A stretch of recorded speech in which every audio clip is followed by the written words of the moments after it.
Powcast Sports. If you're new here, don't forget to subscribe and hit the notification bell.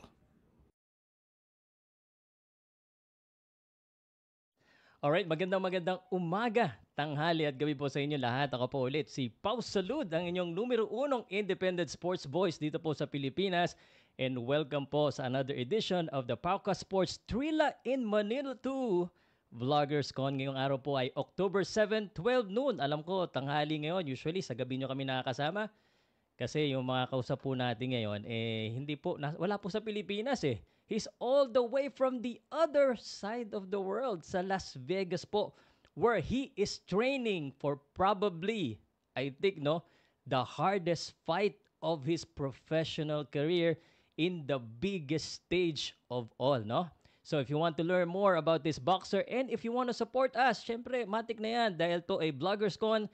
Don't forget to like, share mo na rin, and then comment your support sa Blow by Blow page po, sa Pauka Sports, at syempre, live din po tayo ngayon sa PTB Sports or sa PTB4 Network.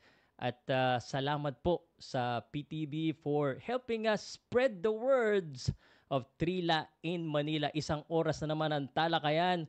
At itong talakayan na ito, syempre, para sa atletang Filipino, para sa bagong Pilipinas Live, kasi ito kaya pwedeng magkamali ng konti. Anyway, si Yumir Marshall po nasa backstage na, at bago ko ipakita yung mga kasamahan ko, syempre, yung tanong nyo lagi, saan ba mapapanood at saan mabibili? Syempre, PTB Sports broadcast partner po yan, at mapapanood nyo sa Araneta Coliseum at mapibili nyo po sa Araneta Coliseum mismo, pati na rin sa ticketnet.com.ph. Ang presyo po ng ticket, napakamura. 100 pesos, pinakamahal, lower box na yan.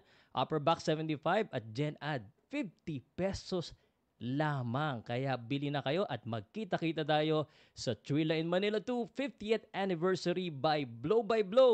Si Manny Pacquiao ang head niyan, ano? Okay. So ito na, at papakita ko na kasi ready na po lahat. Ito na ang ating mga tropa.